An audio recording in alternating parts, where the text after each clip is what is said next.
Growing up, my younger brother, Mark, made my life a living hell.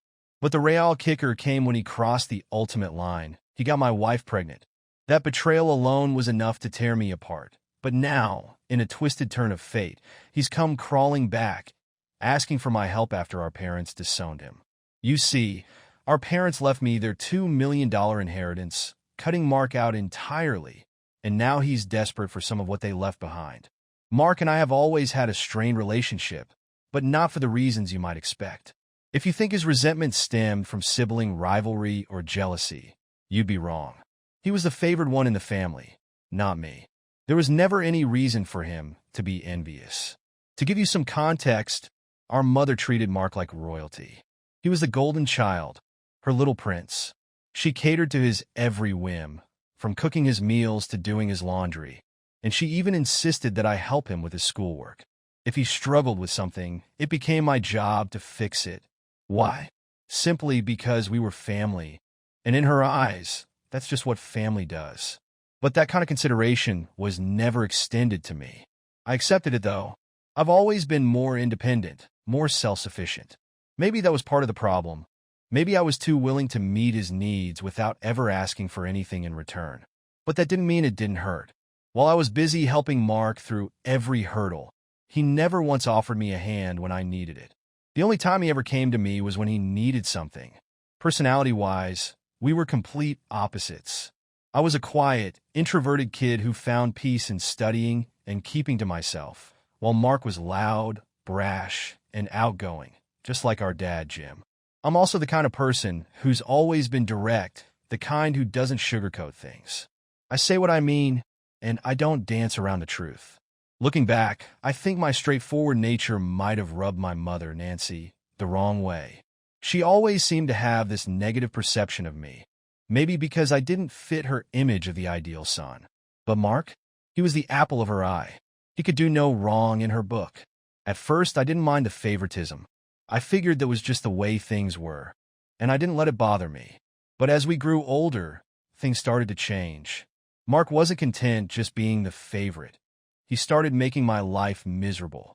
He began bullying me, taunting me for being different from him. He'd mock me for my height and the fact that I wore glasses, calling me names and constantly putting me down. I could handle the teasing to an extent, but then he took things further. One day, he snuck into my room and read my private journal. He took what he found and ran to our mother, complaining about what I had written. When I confronted him and told our parents about him invading my privacy, they brushed it off with a laugh. "It's not a big deal," they said. "That's just what brothers do." I couldn't believe it, but it didn't stop there. Mark took every chance he could to humiliate me. Once, he nearly broke my glasses on purpose. Another time, he put disgusting things in my food. I remember one morning, sitting down to eat my cereal, only to find small stones mixed in with the flakes. Thank God I noticed them before they broke my teeth. When I told my mom, she shrugged it off, saying, "That's just how brothers bond." Bonding? More like torment. The worst part was whenever we fought, Mark had a way of targeting my insecurities. He knew I was being bullied at school by some of the kids, and instead of supporting me, he joined in. He egged on my bullies, calling me names like ugly loser and hairy monkey. He'd even encourage them to get physical with me, telling them I was nothing but a failure. I can't even count the number of times he'd pick a fight over something insignificant just to tear me down. Once, during a petty argument, I can't even remember the details of, he told me to kill myself. Normally, I could brush off most of his insults, but that one cut deep.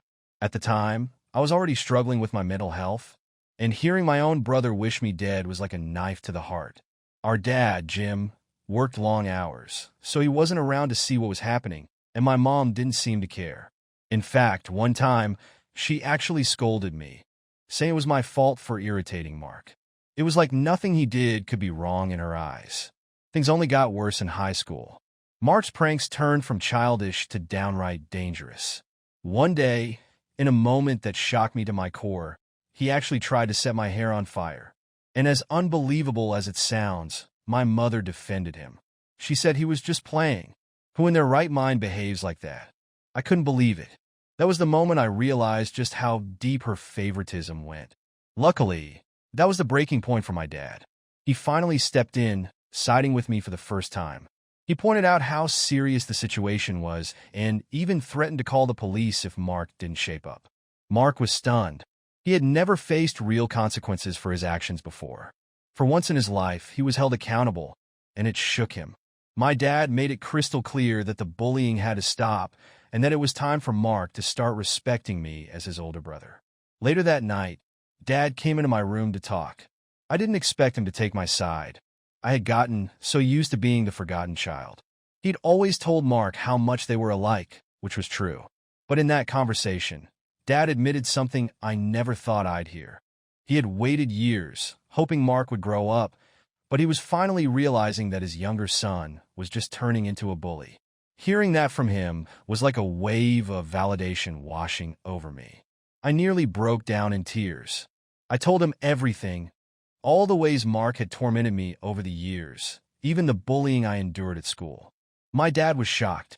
He had no idea how much I had been suffering. The very next day, Dad went straight to the school principal and made sure the kids bullying me were warned. Any more trouble, and they'd face severe consequences. That night, Dad did something else that surprised me. He signed me up for MMA classes at our local gym. He told me it was time to man up and start standing up to the bullies in my life. I remember thinking how ridiculous it sounded, this nerdy, introverted kid learning to fight. But I took it seriously. I threw myself into it, balancing my studies with my daily workouts. Those MMA classes? They changed everything.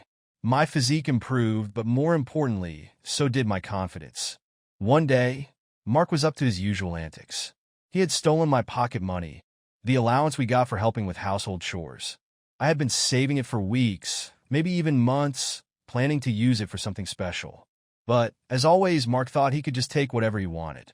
He sneaked into my room, rummaged through my things, and pocketed the cash. I caught him just as he was about to head out with his friends, cycling off as if nothing had happened. I stormed up to him, demanding he give my money back, but Mark just smirked, that same arrogant smirk I'd seen 1,000 times before. "What are you going to do? Run to Daddy for help?" He sneered, mocking me like he always did. Something snapped inside me. I don't know what came over me, but before I even realized what I was doing, I punched him square in the face. Mark was stunned. He stumbled backward, completely caught off guard. I didn't stop to think about it. I reached into his pocket, retrieved my money, and shoved him down again for good measure. The sight of him, sitting there dumbfounded and crying, was strangely satisfying. For once, he wasn't the one getting the last laugh. He was the one sitting in the dirt, and I was the one standing tall. But, of course, my moment of triumph didn't last long. Our mother, Nancy, rushed out when she heard Mark's dramatic wails. She immediately ran to him, helping him up and asking what had happened. When she found out that I had hit him, her expression turned from concern to shock. She couldn't believe it. "You're the older brother," she scolded. "You should be setting a better example for Mark." She seemed more upset with me than with the fact that Mark had stolen from me in the first place. Mark, still wiping his tears, looked pretty satisfied as she scolded me. He loved seeing me in trouble. I could practically see the smugness in his eyes as I stood there, getting chewed out. My mother then went to complain to my dad, Jim, saying I needed to be controlled. Dad, however, wasn't one to jump to conclusions. He called both of us over, grim-faced, and asked us to explain ourselves. I told him everything. How Mark had stolen the money I'd worked so hard for and saved up over time. Mark, of course, tried to justify it, saying he needed the money for a date. "As my brother, shouldn't you want to help me out?" he added, still trying to spin the situation in his favor. But Dad wasn't having any of it. He looked straight at Mark and told him, "You're lucky your brother only punched you. If you'd stolen from someone else, they'd have called the police." Mark didn't like that one bit. He threw a tantrum, yelling and hoping our mother would swoop in to defend him like she always did. But this time, she stayed quiet. Dad stayed firm, telling Mark he had no right to take things that didn't belong to him. When it finally sunk in that he wasn't going to get me in trouble for hitting him, Mark lost it. He screamed how much he hated me before running back to his room, slamming the door behind him, and locking himself in. After that incident, something shifted between us. Mark began to distance himself from me. For the first time, he He seemed to realize that he couldn't push me around anymore, that the dynamic had changed. Even Dad had stopped supporting his antics. It felt strange, but for the first time in a long while, I felt like we were equals. Physically, Mark knew he couldn't intimidate me anymore. I'd stood up to him, and that scared him. But instead of accepting it and moving on, he found new ways to make my life difficult.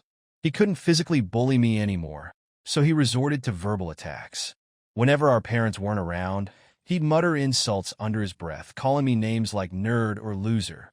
He became more hostile as the years passed, growing angrier and more short-tempered. Every time I'd ask him a simple question, he'd ignore me and walk away, tossing insults my way as if he couldn't be bothered to acknowledge my existence. It got to the point where if he needed to communicate something to me, he wouldn't even speak to me directly. Instead, he'd relay messages through our mother, like we were strangers who couldn't stand to be in the same room. Whenever I'd ask my mom why Mark couldn't just talk to me himself, she'd shrug it off and tell me to be more understanding.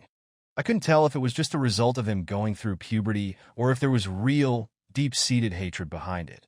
Either way, it was becoming unbearable. As the tension between us grew, I found myself longing to move out, to get away from Mark and all the toxicity he brought into my life. I begged my mom to help us sit down and talk things through, to mediate some kind of conversation where we could air our grievances and hopefully resolve our issues. But every time, she refused. She didn't want to get involved. And whenever I asked her opinion on why Mark treated me the way he did, she brushed the question aside like it wasn't important. Eventually, the time came for me to leave for college. I had earned a scholarship to my dream university, having worked hard to become one of the top students in my class. My dad threw a party to celebrate, and even my mom seemed genuinely proud of me for the first time in years. But Mark? He stayed distant.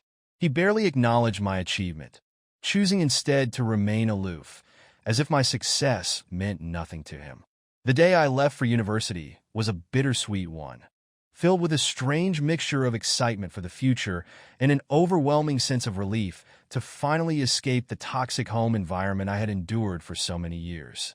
Leaving behind the suffocating presence of my younger brother, Mark, and the constant tension that filled our house, felt like I was stepping into a new chapter of my life. It was as though a heavy weight had been lifted from my chest. The idea of living on my own, far from the daily battles with Mark, was exhilarating. For the first time, I felt like I could truly breathe. The first few months at university were a revelation. It was liberating in ways I hadn't even imagined. I threw myself into my studies, made new friends, and started carving out a life that was completely separate from the oppressive atmosphere of my childhood. Gone were the constant verbal attacks, the snide remarks, and the feeling of always being on guard. I began to enjoy simple things like walking through campus, grabbing coffee with friends, and having conversations without the fear of being torn down.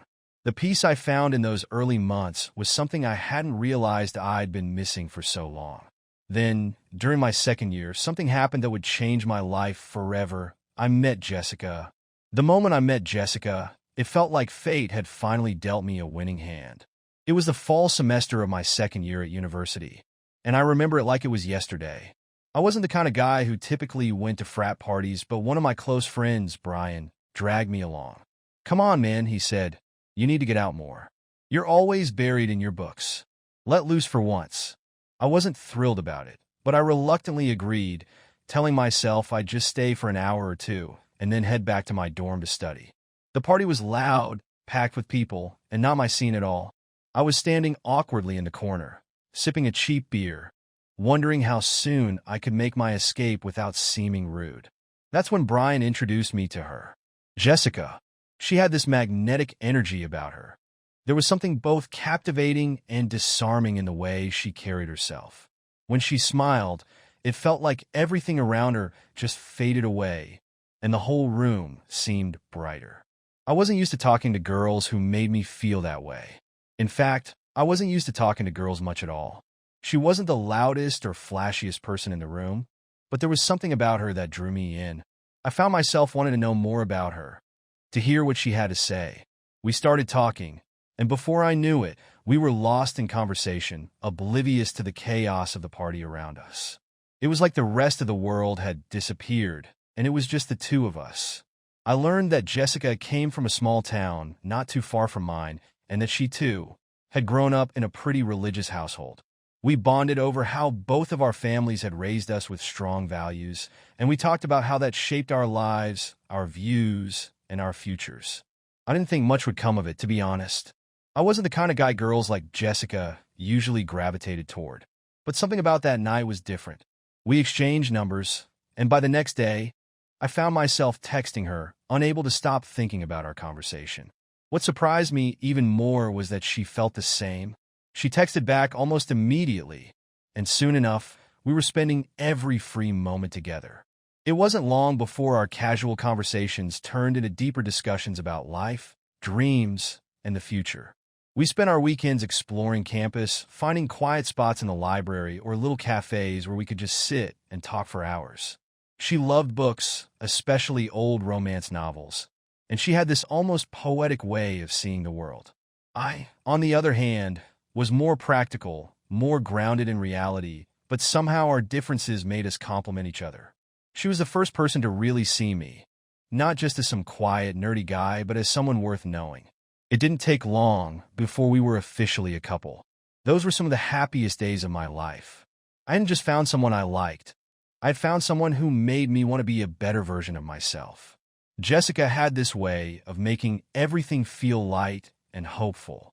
She had dreams of traveling the world one day. And though I had never given much thought to leaving the country before, suddenly I found myself dreaming alongside her. We talked about everything: our future careers, marriage, kids.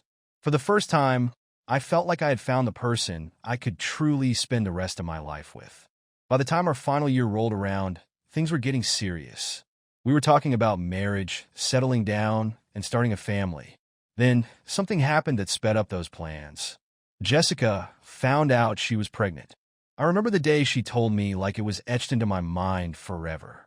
We were sitting on the campus lawn after class, the leaves just starting to turn for autumn, when she reached for my hand, her eyes filled with a mixture of fear and excitement. "I'm pregnant," she whispered, her voice trembling slightly. At that moment, my entire world shifted. I felt a rush of emotions: fear, joy, shock, all tangled together in one overwhelming wave.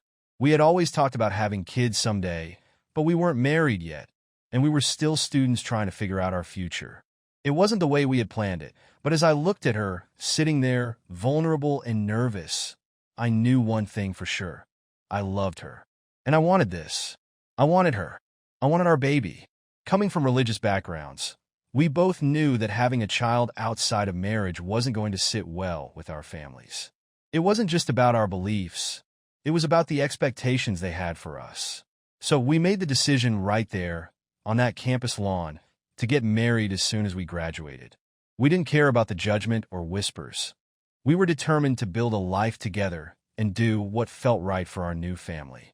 The wedding came fast, and though it was small and simple, it was perfect. We didn't have a grand ceremony or a big reception, but we were surrounded by the people who mattered most. Jessica looked beautiful in her modest white dress, her small bump just barely visible beneath the fabric. The moment we exchanged vows, it felt like everything had come full circle. I had found the person I was meant to be with. And now we were starting a new chapter as husband and wife, soon to be parents. We settled in a married life quickly, and soon after, our son, Ethan, was born. Holding him for the first time was like nothing I had ever experienced. This tiny little human was ours. He was part of me and part of Jessica, a symbol of everything we had built together. I was so proud of her, so proud of our little family. The future looked bright, and for a while, I thought everything was perfect. But life has a way of blindsiding you when you least expect it. Little did I know then that the same woman I had trusted with my heart, the same woman I had built my life with, would one day shatter that trust in ways I could never have imagined. As the years passed, I began to uncover things about our marriage that shook me to my core. I found out that Jessica had been unfaithful, not once, but twice. The first time was an ongoing affair with her married coworker that lasted several years. The second was a brief fling with an ex-boyfriend during a visit to her family. To say I was devastated would be an understatement. Looking back now, I realize I might have been naive, too trusting, maybe even blind to the signs. Some might say I should have seen it coming, but when you're in love, you tend to overlook the red flags. Each time, we separated for a while. I needed space to process the betrayal, but in the end, I chose to forgive her. I didn't want to raise our son in a broken home, and I believed with all my heart that we could overcome these obstacles. I told myself the affair with her coworker happened when we were young. Maybe it was just a mistake, a lapse in judgment. People make mistakes, right? We were both still figuring things out.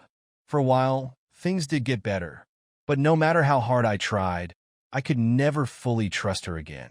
The doubt always lingered in the back of my mind, gnawing away at me, even though I did my best to set it aside. I knew that if I chose to forgive her, I had to genuinely work toward a fresh start. It's been 4 years since her second betrayal, and despite everything, I thought we had turned a corner. Jessica seemed different. She appeared to have changed, and for the first time in years, I felt confident in my decision to give her another chance. We were genuinely happy, or at least, that's what I believed. We even started planning our family's future, talking about expanding our home, taking trips, and focusing on our son's upbringing. For the first time in a long while, I thought we were in a good place. But then, 3 months ago, my world came crashing down around me once again. We were sitting in the living room one evening when Jessica dropped a bombshell that shattered everything I thought I knew. She revealed that she had been having a long-term affair. And what's worse, she suggested that our son, Ethan, the child I had raised and loved from birth, might not even be mine. Her words hit me like a freight train, knocking the wind out of me. I felt paralyzed, unable to process what she was saying. Shock, disbelief, and betrayal hit me all at once, swirling in a storm of emotions I could barely comprehend. How could this be happening again? How could she have kept something so devastating from me for so long? In a daze, I managed to stammer out a question, asking her why she had hidden this from me and how she could do something so awful. Her response was chilling. There was no remorse, no emotion, no regret in her voice. She spoke as if she were discussing something as trivial as forgetting to pick up groceries. She gave vague, detached answers, leaving me with more questions than I started with. It was a surreal moment, sitting there across from the woman I thought I knew, realizing that the trust we had rebuilt was nothing more than an illusion. But as I pressed her for the truth, desperate to know who the father of our son really was, she finally dropped the biggest bombshell of all. The father wasn't some stranger. It wasn't a man from work or some faceless ex-boyfriend. No, the father was Mark, my own brother. My heart stopped. I couldn't breathe. "Mark?" I asked, barely able to form the words. Jessica nodded and began to explain, as though telling me a story I had never been a part of. She told me how she and Mark had become close when I introduced her to my family. She had stayed with us from Thanksgiving through New Year's, and during that time Mark, who was usually cold and distant toward me, had been warm and polite toward her. At the time, I remember feeling relieved. Mark had always been hostile toward me, so seeing him get along with Jessica made me happy. I didn't want her to feel uncomfortable or unwelcome around my family. Jessica had spent a lot of time with my mom, helping out and trying to bond with them, which I appreciated. She even noticed the tension between Mark and me and asked me about it. I told her the truth. I told her everything about our strained relationship and how I doubted we'd ever be able to fix it. Jessica seemed to understand, but little did I know, she had already started spending more time with Mark, trying to include him in our outings, hoping it might help us bond. Whenever we planned to watch a movie, she'd invite Mark to join us. I didn't think much of it. In fact, I was glad he was finally engaging with us, even if it was just to pick the movie. I remember them playing video games together while I was busy with other things, but I never suspected anything more. I thought Jessica was just being kind, trying to bring us closer as a family. But as Jessica continued talking, the truth unraveled, and it was worse than I could have ever imagined. She told me that one day, Mark opened up to her about a recent breakup, pouring his heart out, and in his vulnerable state, they struck up a friendship. She admitted that he had started flirting with her, at first harmlessly, and that she hadn't stopped him. Eventually, things escalated, spiraling out of control. As Jessica kept talking, the weight of her confession started crushing me. Every word made it harder to breathe. She explained how Mark, in his vulnerable state after his breakup, had started pouring his heart out to her. At first, it was innocent. He leaned on her, and she, wanting to help him through his pain, let it happen.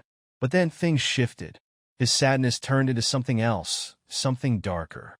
He began flirting with her, dropping compliments that should have never crossed the line between my wife and my brother. And the worst part? She didn't stop him. Jessica went on to say that the flirting had escalated quickly, and before either of them knew it, they were crossing a line that should have never been blurred. I could feel my skin crawl as she admitted that they began sneaking around behind my back. They'd sneak off to hotels while I was none the wiser, thinking she was just visiting family or taking extra shifts at work. Every detail she revealed felt like a knife twisting in my gut. She told me how, after that first time, the guilt had overwhelmed her.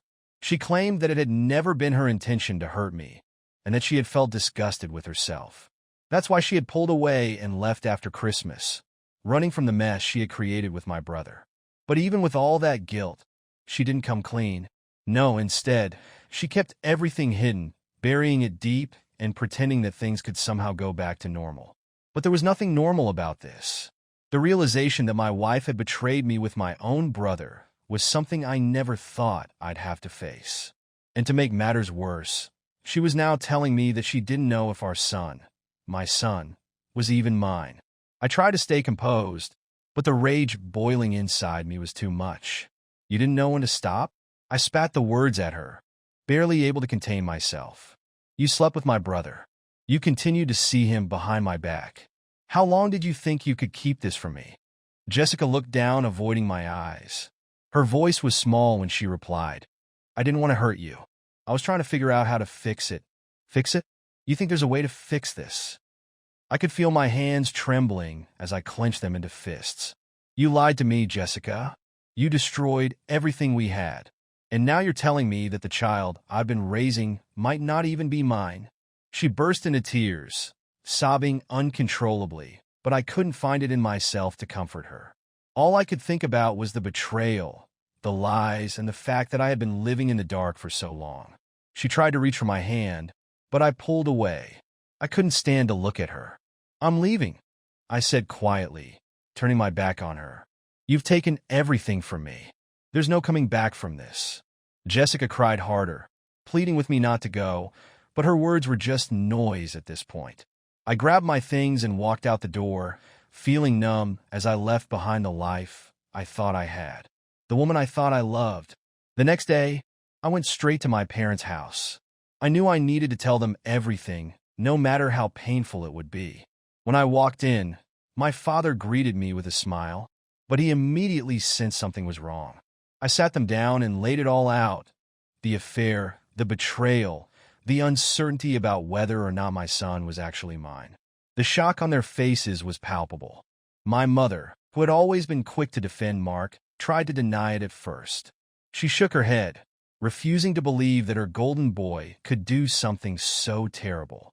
Mark wouldn't do that. He wouldn't betray you like this, she said, her voice shaking. But I had heard enough excuses over the years. Mom, I said firmly, I spoke to Jessica. She told me everything. There's no denying it. Mark and Jessica have been sneaking around for years. And now, I don't even know if the boy I've been raising is my son or his.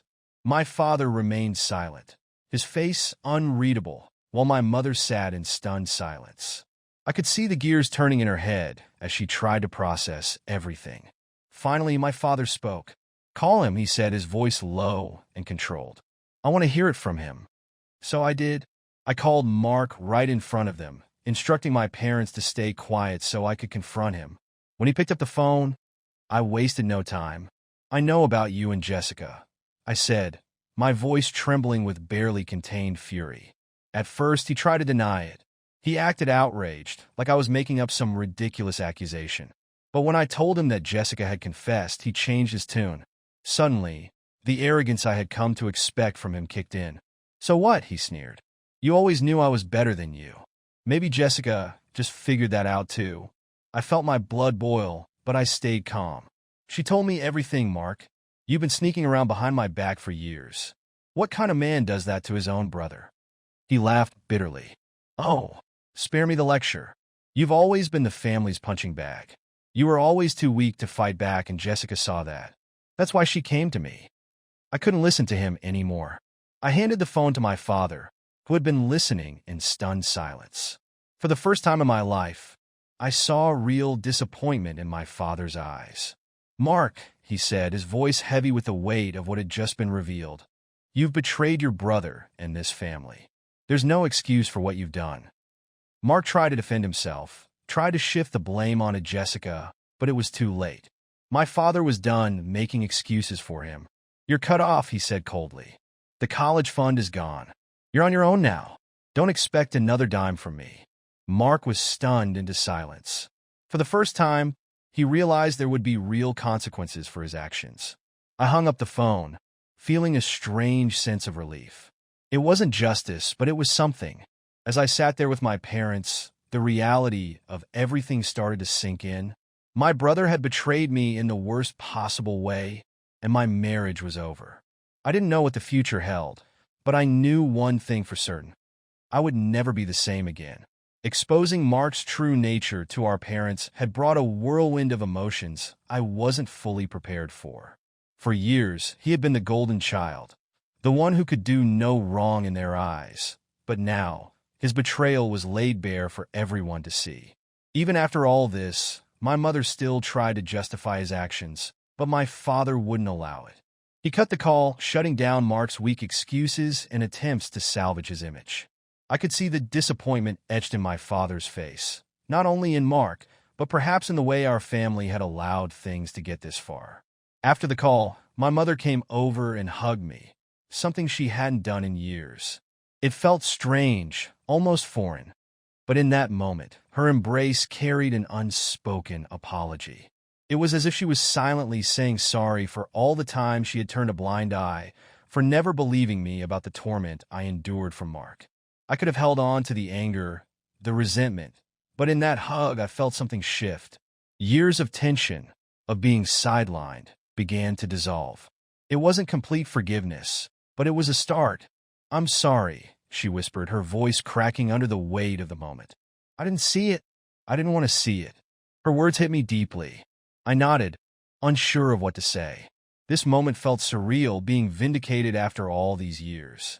It didn't fully heal the wounds, but it was something I never thought I'd experience. My father, being the practical man he is, didn't dwell on the emotions. Instead, he took swift action. He helped me find a reputable lawyer to start the process of divorcing Jessica. I had wasted enough years with her lies, and now it was time to cut her out of my life. Of course, Jessica and her lawyer fought dirty, coming after me for alimony, since I earned more than she did. But her long affair with Mark played heavily in my favor. The betrayal was undeniable, and the courts recognized that. To make matters worse, we did a paternity test on Henry. The results confirmed what I had feared the most. Mark was his father, not me. Hearing that news was like a knife twisting in my gut. I had raised Henry as my own, loved him with everything I had, but now I couldn't even look at him. All I saw was Mark's face in my son's eyes, and it broke me in ways I can't fully explain. The son I had poured my heart into wasn't mine. Jessica begged me not to walk away from Henry. She argued that it wasn't his fault, that he didn't deserve to be punished for the mistakes of his parents. But I couldn't do it.